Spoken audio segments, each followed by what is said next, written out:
अस्सलाम वालेकुम जी, welcome to our YouTube channel Bini talkies. आपका दोस्त उमैद आपके साथ। जी हाँ दोस्तों, पाकिस्तान क्रिकेट बोर्ड के बड़ों ने आज एक बड़ी बैठक की है पाकिस्तान के प्लेयर्स के साथ। जी हाँ, उनके साथ सेंट्रल कॉन्ट्रैक्ट के हवाले से जो है डिस्कशंस की गई हैं, सवाल जवाब जो है वो बाकायदा तौर पर किए गए हैं प्लेयर्स और पाकिस्तान क्रिकेट बोर्ड के जो थिंक टैंक हैं, पाकिस्तान क्रिकेट बोर्ड के चेयरमैन, पाकिस्तान के head coach Mike Hesson, Aaqib Javed sahab, Pakistan के जो डॉक्टर हैं हाई परफॉर्मेंस सेंटर के, जी हाँ वो यानी कि तमाम बड़े जो थे, आज उन्होंने फ्रीली जो है प्लेयर्स के साथ गपशप लगाई है और उसके बाद एक तगड़ी किस्म की जो है एक प्रेस कॉन्फ्रेंस की गई है जिसके अंदर सेंट्रल कॉन्ट्रैक्ट के हवाले से चीज़ों को जो है वो डिस्कस किया गया है। सेंट्रल कॉन्ट्रैक्ट की कैटेगरीज को डिस्कस किया गया है। फिर जो हाई परफॉर्मेंस के जो फिटनेस टेस्ट हैं उसके हवाले से जो डॉक्टर साहब थे पाकिस्तान के, जो इंग्लैंड होते हैं अब हाई परफॉर्मेंस सेंटर में अपने फ़राइज़ जो है सर अंजाम दे रहे हैं, उन्होंने प्लेयर्स की फिटनेस के ऊपर बात की है, परफॉर्मेंसेस के ऊपर बात हुई है। आकिब जावेद साहब से एक बड़ा यॉर्कर किस्म का सवाल हुआ कि भाई कितना टाइम देंगे पाकिस्तान क्रिकेट को ठीक होने में। जी हाँ, उसके ऊपर आकिब जावेद साहब ने क्या जवाब दिया है वो भी आपके सामने रखेंगे। और सबसे अहम सवाल हुआ यूनुस खान और मोहम्मद हफीज़ की सिलेक्शन के हवाले से कि भाई कब आ रहे हैं वो as a head coach, as a director international. उसके ऊपर मोहसिन रज़ा नकवी साहब ने क्या कहा है वो आपके सामने रखेंगे। साथ मोहसिन रज़ा नकवी साहब से एक बड़ा ज़बरदस्त किस्म का सवाल हुआ कि हमारी टीम बायलैटरल सीरीज़ जीतती है अभी तक, जब से यानी कि एक लंबे टाइम से आप पाकिस्तान क्रिकेट बोर्ड के चेयरमैन हैं, पाकिस्तान क्रिकेट टीम कोई भी आईसीसी या इंटरनेशनल टूर्नामेंट नहीं जीत पाई। आखिरकार क्या रीज़न है? जी हाँ, इन तमाम चीज़ों के ऊपर आपके साथ बात करेंगे। चैनल पर नए आए हैं तो इसको सब्सक्राइब करें, वीडियो पसंद आए तो लाइक भी करें और कमेंट सेक्शन में अपनी कीमती राय से ज़रूर आगाह कीजिएगा। दोस्तों, आपको बताते चलें कि पाकिस्तान क्रिकेट बोर्ड के थिंक टैंक ने आज सबसे पहले सुबह जो है प्लेयर्स के साथ डिस्कशंस की, प्लेयर्स के साथ मीटिंग की। पहले तो मोहसिन रज़ा नकवी साहब ग्राउंड में गए, वहाँ जाकर हाथ मिलाया और उसके बाद फिर एक बड़े कमरे में एक बड़ी बैठक लगी जहाँ पर प्लेयर्स के हाथ में उनके सेंट्रल कॉन्ट्रैक्ट थमाए गए। फिर प्लेयर्स की तरफ से बाकायदा तौर पर आर्ग्यू किए गए पाकिस्तान क्रिकेट बोर्ड के चेयरमैन के साथ, आकिब जावेद साहब के साथ, माइक हसन के साथ, और फिर उन आर्ग्यू के अगेंस्ट जो है बाकायदा तौर पर जवाब भी उनको जो है वो दिया गया। वो चीज़ें ऑफ द रिकॉर्ड थी, इसलिए उसके हवाले से अभी तक कोई डिटेल जो है वो सामने नहीं आई। लेकिन जो चीज़ प्रेस कॉन्फ्रेंस के अंदर डिस्कस हुई, जी हाँ, वो मैं आपके सामने ज़रूर रखूँगा, क्योंकि सबसे पहले बात की गई सेंट्रल कॉन्ट्रैक्ट की कैटेगरीज के ऊपर। जी हाँ, ये हमें पहले इसलिए ही मालूम था कि 5 कैटेगरीज जो हैं वो फाइनलाइज की जाएंगी और इस सेंट्रल कॉन्ट्रैक्ट के अंदर लगता ऐसे है जैसे पाकिस्तान के अंदर एक सियासी नारा मारा गया था, वोट को इज्जत दो, तो लग ऐसे रहा है कि पाकिस्तान क्रिकेट बोर्ड चाहता है कि रेड बॉल को इज्जत दो। जी हाँ, रेड बॉल के जो प्लेयर्स हैं जो कि टेस्ट क्रिकेट खेलते हैं, जी हाँ, उनको एक कैटेगरी के अंदर जो है पाकिस्तान क्रिकेट बोर्ड ने लाने का फैसला किया और उनको भारी भरकम तनख्वाह जो है, अभी तक वो क्या होगी, कितनी सैलरी होगी, इस हवाले से अभी चीज़ें जो है डिस्क्लोज नहीं हुई हैं। लेकिन अपडेट ये आ रही है कि उनको एक भारी भरकम जो है वो मुनाफा दिया जाएगा, यानी सैलरी की सूरत में उनको इंक्रीमेंट मिलेगा। उसके बाद जो सेकंड कैटेगरी होगी वो होगी ए बी कैटेगरी के अंदर रेड बॉल और वाइट बॉल दोनों के प्लेयर होंगे। ऐसे प्लेयर होंगे जो रेड बॉल भी खेलेंगे और वाइट बॉल भी खेलेंगे। उसके बाद फिर होगी BC कैटेगरी, ये वो प्लेयर होंगे जो कि आपका वनडे भी खेलेंगे और आपका T20 भी खेलेंगे। डी कैटेगरी के अंदर प्रॉपर T20 के प्लेयर्स होंगे और ई कैटेगरी के अंदर जो आपके इमर्जिंग किस्म के प्लेयर होते हैं, डोमेस्टिक के प्लेयर्स होते हैं, उन लोगों को शामिल किया जाएगा। लेकिन ए कैटेगरी के लिए जो है बाकायदा तौर पर बताया यह जा रहा है कि इंटरनेशनल डोमेस्टिक के इवेंट्स जो हैं, जैसे कि काउंटी हो गई, दी 100 हो गई और बड़ी जो इवेंट्स होंगे, जी हाँ, उसके अंदर आपके जो टेस्ट प्लेयर्स हैं उनको मौका मिलेगा। श्रीलंका के डोमेस्टिक के अंदर, इंग्लैंड के, ऑस्ट्रेलिया के, न्यूजीलैंड, साउथ अफ्रीका, यानी कि तमाम डोमेस्टिक्स के अंदर जो है पाकिस्तान के रेड बॉल के प्लेयर्स को जो है वो मौका मिलेगा। लेकिन इसके अलावा एक और चीज़ है जिसके ऊपर कल मैंने वीडियो बनाई थी, आई एम रॉन्ग, यानी कि उस वक्त मैं रॉन्ग था, क्योंकि मेरे पास जो खबर आई थी वो ये थी कि Pakistan cricket board test cricket और वाइट बॉल क्रिकेट के दरमियान लकीर खींचने वाला है। जबकि पाकिस्तान क्रिकेट बोर्ड की तरफ से ये बताया गया है कि अगर कोई प्लेयर जो कि टेस्ट खेल रहा होगा और अगर सेलेक्टर्स के यानी कि सेलेक्टर के कंसर्न के ऊपर, सेलेक्टर की रिकमेंडेशन के ऊपर अगर उसको T20 के अंदर आना पड़ा तो वो T20 क्रिकेट भी खेल सकता है। यानी कि अगर मैं सिंपल एक एग्जांपल आपको दूं कि अगर बाबर आजम वनडे और टेस्ट खेल रहे हैं और अगर नेक्स्ट ईयर PSL होता है तो पाकिस्तान के जो सिलेक्शन कमेटी है या सिलेक्टर्स हैं वो कहते हैं कि ठीक है जी बाबर को पेशावर ज़ालमी की तरफ से खेलने दें, तो बाबर आजम को जो है पाकिस्तान क्रिकेट बोर्ड NOC जारी करेगा कि ठीक है जी आप जाएं और जाकर जो है T20 खेल सकते हैं। तो यानी कि ये चीज़ जो है एक बड़ी देखने को मिली है, जो कि कल तक इसके ऊपर काफ़ी ज़्यादा मफरूज़ है और काफ़ी ज़्यादा स्टेटमेंट जो थी वो आ रही थी। उसके बाद जो सेकंड सबसे बड़ी चीज़ जो सामने आई, सिलेक्शन के ऊपर बात की गई है कि भाई सिलेक्शन 85% डेटाबेस होगी, यानी कि ह्यूमन जो इन्वॉल्वमेंट थी वो अब सिर्फ 15% रह जाएगी। सारी की सारी जो है सिलेक्शन जो है वो डेटाबेस होगी। यानी कि वो जो फेवरेटिज्म वाला जो कल्चर था, जो कहा जाता था कि जी वो अन्ना बांटे रेवड़ियाँ और वो भी अपनों को, वो सिस्टम जो है वो कहा जा रहा है कि वो ख़त्म होगा। लेकिन यहाँ पर एक मेरा पर्सनली कंसर्न है कि एक बंदा एक क्रूशल मूवमेंट पे एक ऐसी जगह पर जहाँ पर आपके तमाम मेन बैटर्स फ्लॉप हो जाते हैं और वहाँ पर वो 50 रन करता है और एक बंदा फ्लैट पिच के ऊपर 100-150 रन करता है। मेरे नज़दीक उन दोनों में से वो जिस बंदे के 50 रन हैं वो वर्थी हैं। क्या डेटाबेस जो है वो इस चीज़ को जो है बाकायदा तौर पर आर्ग्यू करेगा? क्योंकि आकिब जावेद के मुताबिक हम वो डेटाबेस सिस्टम मुतारफ़ कराएंगे जो कि ICC करता है। अब ICC के अकॉर्डिंग बुमराह की अगर आप रैंकिंग देख लें या बहुत इंडियन ऐसे बॉलर्स हैं जो कि बड़े डेंजरस हैं और इंडिया को बड़े बड़े मैचेस उन्होंने जितवाए हैं, लेकिन ICC की रैंकिंग के अंदर उनके नंबर उस तरह वाजे नहीं है क्योंकि वो ज़्यादा मैचेस नहीं खेलते। अगर वो नंबर ऑफ मैचेस उनके इंक्रीज़ कर दिया जाए तो शायद वो नंबर 1 पोजीशन से खेले ही ना। तो ये चीज़ें जो हैं डेटाबेस के अंदर क्या ये एरर आ सकता है? और अगर मैं मेरे ख्याल से आप किसी अगर फॉर्मर प्लेयर से पूछें इस सारे मैटर के ऊपर, वो कहेगा भाई डाटा क्या बताएगा, जो इंसानी आँख जो इंसानी दिमाग बता सकता है वो डाटा क्या बताएगा।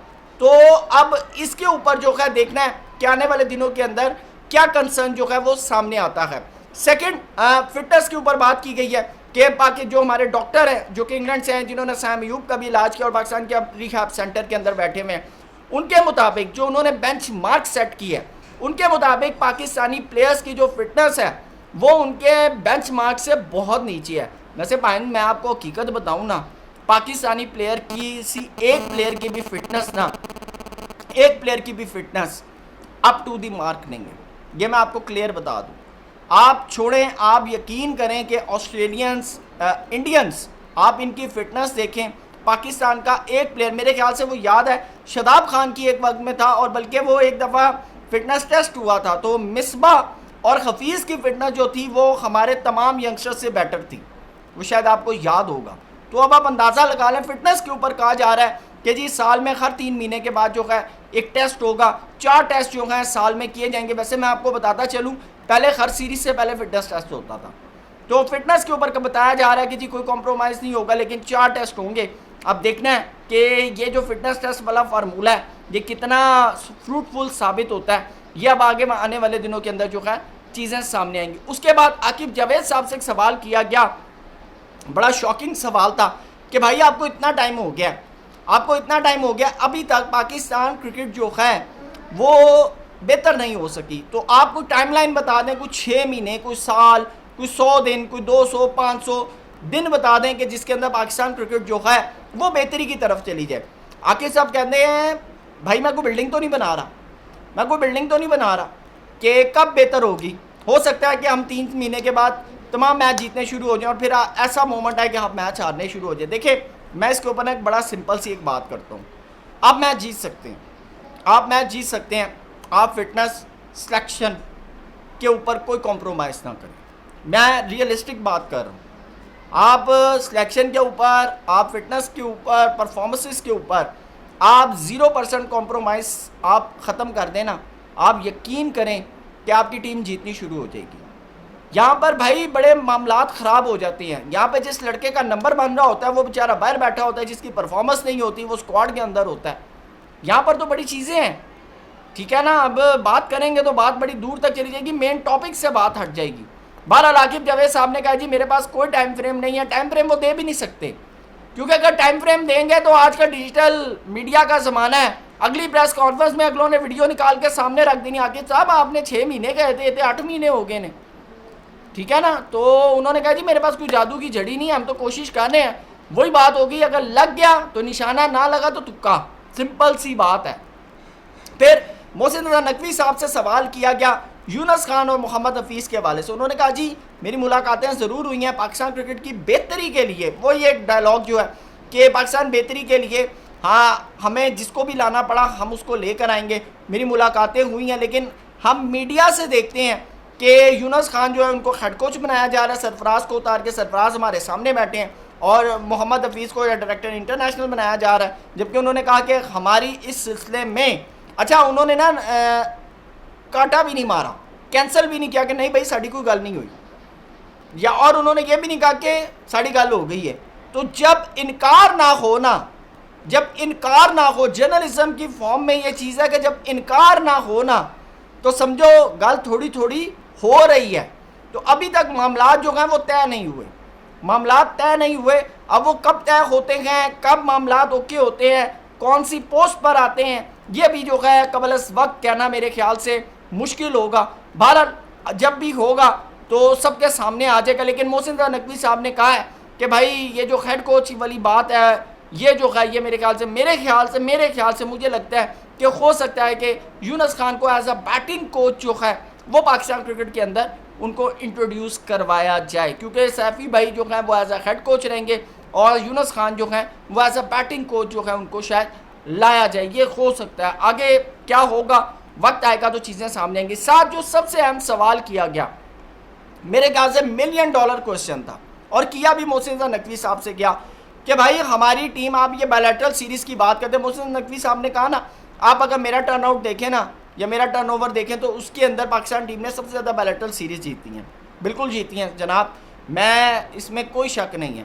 लेकिन आप ये देखें ना कि आप जिन टीमों के ख़िलाफ़ बायलैटरल सीरीज़ जीते हैं उन टीमों में उनके मेन प्लेयर्स कितने थे।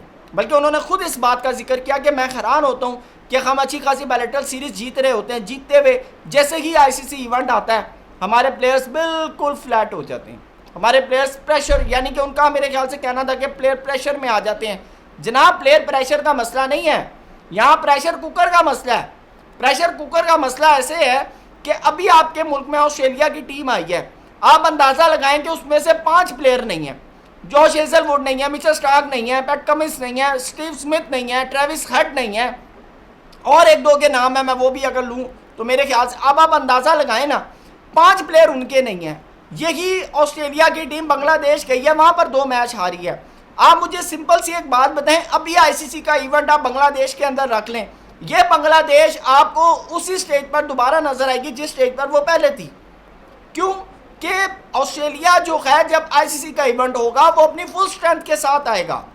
आप सिंपल सी एक बात देखें, साउथ अफ्रीका की टीम पाकिस्तान आई, पाकिस्तान ने पछाड़ के रख दिया साउथ अफ्रीका की टीम को। वही साउथ अफ्रीका की टीम जब इंडिया जाती है 7 प्लेयर्स की चेंजेस होती हैं उनकी। अभी ये जो ओडीआई सीरीज़ हमारे साथ इंडिया ने खेली है, अगर यही सीरीज़ अभी जो ये सीरीज़ ऑस्ट्रेलिया ने हमारे साथ खेली है पाकिस्तान के साथ, अगर यही सीरीज़ ऑस्ट्रेलिया जाकर इंडिया में खेलेगा, आपको पैट कमिंस भी नजर आएगा, जॉश हेजलवुड भी नजर आएगा, मिचेल स्टार्क भी, स्टीव स्मिथ भी, ट्रेविस हेड भी। न्यूजीलैंड की इवन अगर हम बात करें तो वो पाकिस्तान आता है तो अपनी 20C टीम भेजता है, जबकि जब इंडिया जाता है तो न्यूजीलैंड अपनी फुल स्ट्रेंथ के साथ जाता है और देखें जाकर सीरीज भी हराता है। और उसके ऊपर फिर गौतम गंभीर के ऊपर सवाल बनता है कि भाई के कोचिंग का नहीं आप। अब इस सारे मैटर के अंदर मसला जो है वो मसला बड़ा सिंपल सा है मेरे अजीज दोस्तों, वो ये है कि जब भी हमारे मुल्क में कोई टीम आती है तो वो अपनी 20C टीम भेजती है।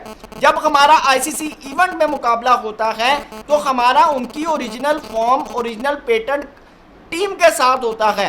अब बाबर आजम ऑस्ट्रेलिया के साथ 10 बायलैटरल सीरीज खेलें, जब वो मिचेल स्टार्क को, जब पैट कमिंस को उन सीरीज में नहीं खेलेगा और आईसीसी के टूर्नामेंट में एकदम पैट कमिंस, मिचेल स्टार्क सामने आ जाएगा तो बाबर आजम 2 मिनट के लिए सोचेगा तो जरूर। यही मसला हमारे यंगस्टर्स के साथ है कि वो Pat Cummins, Mitchell Starc, Josh Hazlewood, Bumrah, इन लोगों को पहले उन्होंने नहीं खेला, लेकिन जब वो आईसीसी के इवेंट में खेलते हैं तो हमारे प्लेयर्स फ्लैट हो जाते हैं, तो प्रेशर बिल्ड होता है। अब मुझे यहाँ पर मेरा एक पर्सनल क्वेश्चन है कि हमने जो सेंट्रल कॉन्ट्रैक्ट की कैटेगरी डिफाइन की है, इसके अंदर अभी अगर मैं ये जो करंट सिनेरियो में जो हमने स्क्वाड अनाउंस किया था, इब्रार अहमद, बाबर आजम, मोहम्मद रिजवान, उसके बाद अब्दुल्ला फजल, उसके बाद हमारे ये जो यंगस्टर्स हैं जिसके अंदर अहमद दानियाल वगैरह, ये जितने भी हैं जिनका भी करियर स्टार्ट है, अगर आप इनको टेस्ट स्क्वाड में ले लेते हैं तो मुझे एक चीज़, साउथ शकील मुंह से कहते हैं कि भाई मैं तो T20 का भी प्लेयर हूँ, आपने मेरे ऊपर छाप लगा दी है टेस्ट क्रिकेटर की। अब अगर ये टेस्ट क्रिकेट के अंदर आते हैं तो मुझे एक बात बताएं, कल को T20 जब इन्होंने खेलना होगा तो ये क्या करेंगे, ये क्या करेंगे? मेरी ये जो एक क्वेश्चन है ना, मेरी ये समझ से बाहर है। तो वो T20 के लिए क्या करेंगे? क्या वो सिलेक्शन कमेटी के पास जाएंगे, भाई हमें NOC जारी कर दें? और वो तो फिर मेरे ख्याल से दुआ कर रहे होंगे कि अल्लाह पाक हमें वाइट बॉल के अंदर फेंक दे, हमें रेड बॉल में ना रखे। तो ये चीज़ें हैं जिसके ऊपर मेरे ख्याल से क्लैरिफिकेशन ज़रूरी है। हाँ, फिटनेस की बात है, जहाँ तक मेरे ख्याल से डोमेस्टिक सीज़न के ऊपर बात जो है वो होनी चाहिए थी, वो मेरे ख्याल से इतनी क्लियर नहीं हुई। तो ये चीज़ें हैं, इसके ऊपर आप अपनी राय से ज़रूर आगाह कीजिएगा। थैंक यू सो मच, अल्लाह हाफ़िज़।